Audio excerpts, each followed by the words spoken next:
खरा प्रसिद्ध व्यक्ती कोण माहिती तुला सांगू का? मी माझं पहिलं नाटक केलं होतं बेबंदशाही. त्याचे डिरेक्टर मामा पेंडसे होते. उंच गोरे पान, जयंत सावरकरांचे ते जयंत सावरकर जावई त्यांचे. आणि ते केलं आम्ही आणि दौरे सुरू झाले. आणि आमचा नाशिकला एक दौरा होता, पहिलाच दौरा. तर मला जयंत सावरकर, तो खैरे, तो रणजित मसुरेकर वगैरे, विलास गुर्जर, सगळे मंदा देसाई, सगळे स्टॉलवर्ड्स ॲक्टर्स. ते म्हणाले आता तुला त्यांच्यावर राहावं लागेल. म्हटलं यार मला काय टाकतंय तुम्ही? मी नाही, तुलाच राहावं लागेल. ते त्यांना सकाळी उठावं लागेल तुला 5 वाजता. त्यांना दूध द्यायचं असतं, हे द्यायचं असतं, ते आयुष्यभर. मी फुल टेन्शनमध्ये. मी आपला पहिला दिवस माझा प्रयोग संपला, येऊन बसलोय मी. माझी चुळबुळ झोपायचं की नाही असं प्रश्न. 5ला उठायची सवयच नाही ना. 5ला उठायचं आयुष्यभर असं.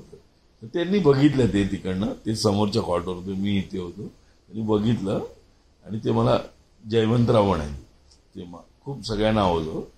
जयवंतराव, मी त्या चांडाळांना ओळखतो, तुम्ही काळजी करू नका. माझं सगळं झालं ना की मी तुम्हाला उठवीन, मग मला तुम्ही आणून द्या. मी म्हटलं ओके ओके. मग आमची अशी ओळख झाली. आणि मग मी म्हटलं तुमच्याकडे तर खूप अवॉर्ड्स वगैरे असतील, हां तुम्ही एवढे दिग्गज ह्यात. तर ते म्हणाले नाही आहे ते ठीक आहे, पण ते दुरितांचे तिमिरे जावमध्ये विलन करायचे बरोबर त्या नाटकामध्ये. आज आपल्या लोकांना माहिती नाही ते, पण ते जे करायचे ना त्यावेळी ते करताना एकदा ऑडियन्समधून चप्पल फेकून मारली होती त्यांना. ऑडियन्समधून प्रेक्षकांनी ती त्यांनी ठेवली. ती म्हणाल ते माझं खरं अवॉर्ड आहे, ते आजही मी जपून ठेवलंय.